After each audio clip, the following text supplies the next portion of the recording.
So, is it too late for you to live and travel and experience your best life in Mauritius? Welcome back to the channel. This is going to be such an interesting topic. We did a video similar to this talking about, is it too late to move to Africa in general? My husband and I were speaking, but now I want to take it from the Mauritius standpoint, since obviously this is the country that we live in and have long-term residence in. And so if you've been thinking about moving to Mauritius, living in Mauritius, and you're like, dang, is it too late? Am I going to be able to find favor? Is the housing going to be affordable? What's it going to be like? Is it too overpopulated? This is the video for you. And essentially, it's not too late yet.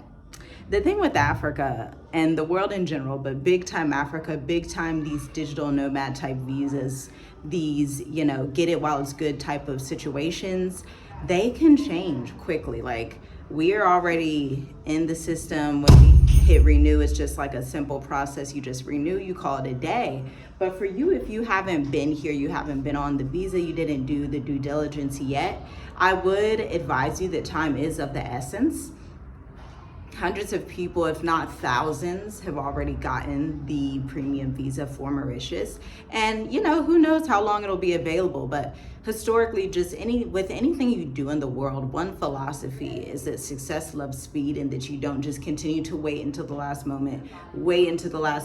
If you're a procrastinator, you know how much that crutch annihilates everything good that you try to do in life. On the flip side, if you're not a procrastinator, and if you're someone that's diligent, you get stuff done, you're usually early, you're usually on time, that has been to your benefit. You and I can attest of that because we're on code with that, right? And so I want you to take that same approach in moving to Africa, more specifically in moving to Mauritius, because nothing in life lasts forever. Everything has its cycles. Whether you're going through a course, a program, you're moving somewhere, there's a set time of favor and peacefulness and a good time to get in before it's too late. Now, and typically when these governments do this, I know like the Spain visa, they had switched it up. The Portugal digital nomad visa, even they had switched it up a little.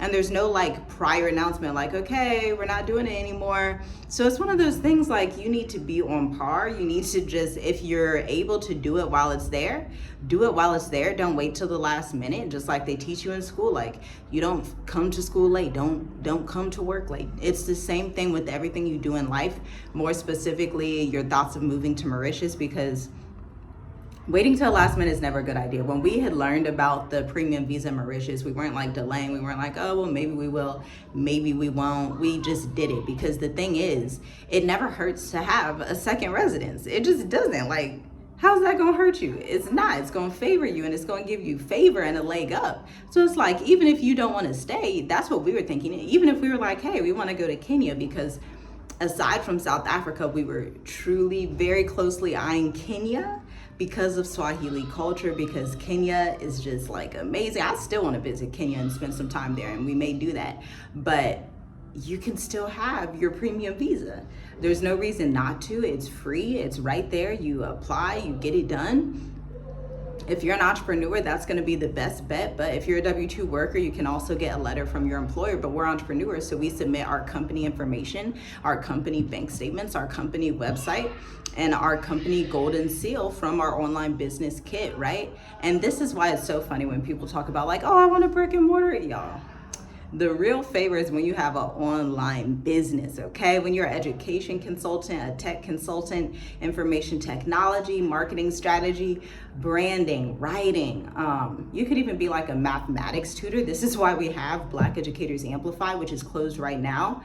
But if you are interested in speaking to us on a professional level about getting your online business off the ground and acquiring clients, we do create a go-to-market client strategy for you. Check out the links in the description. But this is why we teach people this, because this is the best type of leverage. It's low upfront capital. You don't have to put a lot of money up front. There's not a lot of risk associated. It's you and your unique skill.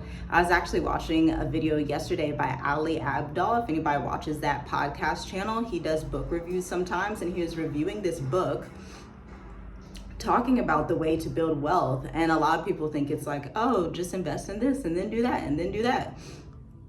And the first principle I resonate with so much, because this is what I did to build wealth. The first principle is for you to do what you're passionate about, meaning your passion is always going to take you further than what the market says, what this expert says down the road, what that person says. Your passion is going to sustain you in every single season. That's why I can show up so often and have the energy and the confidence, because I'm passionate about these topics. That's why I've been a marketing strategist, writer for the past 8 going on 9 years in April, because I'm passionate about writing and storytelling. When I was a child, my best grades were always in language arts. I was always in honors English, always the best at writing. Even when I went to a career center in high school for nursing, I would win the medical terminology awards.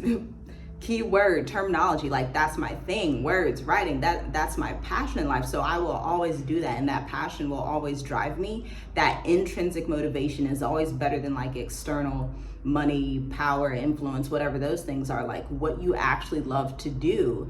Now the key is to figure out how to package that, to figure out how to learn marketing, business development, learn a bit of finance, and then use your passion to fuel all of that.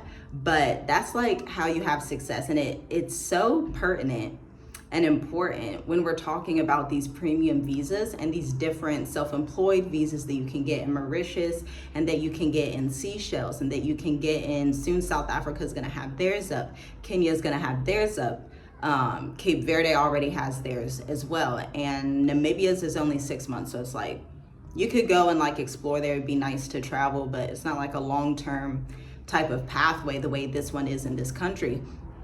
But again, it's the passion. Like when you submit documents and people can see your passion, and they see, oh, you built this from the ground, you love what you do, it's like, yeah, absolutely, like for sure.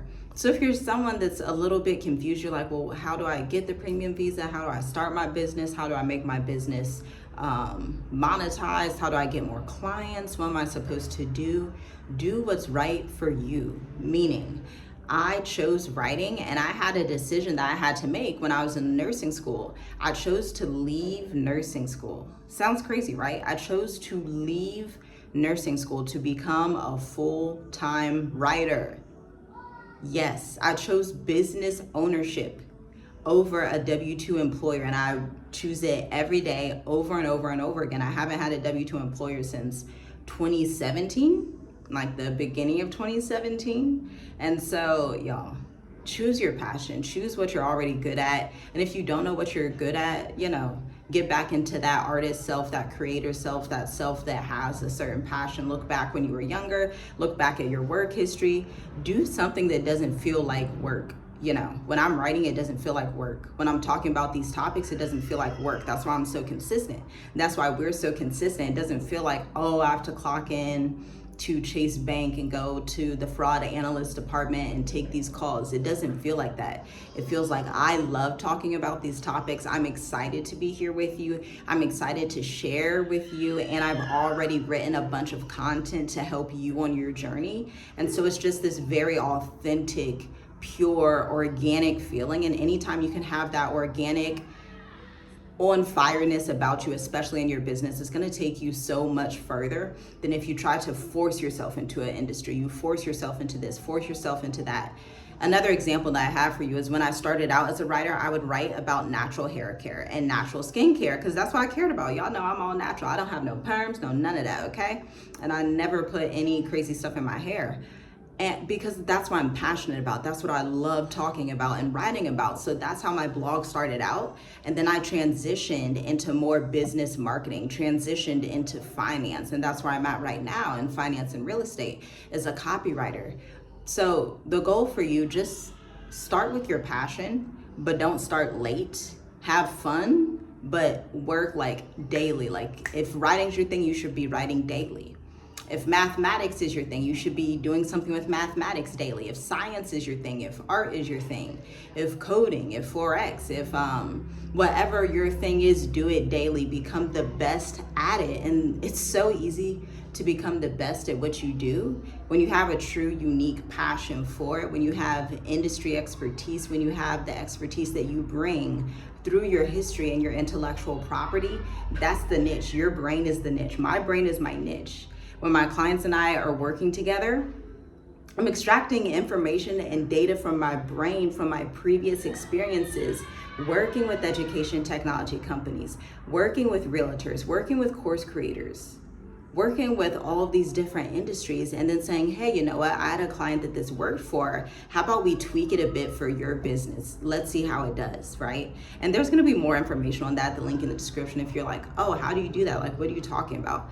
I literally blog and document everything because I'm a writer. I love writing, as I've told y'all. So y'all, it's not too late to live in Mauritius, but you do need to have a clear trajectory. You do need to know what you want to do. And you have to take radical action now if you're going to be living your best life in 2025. Shalom, shalom.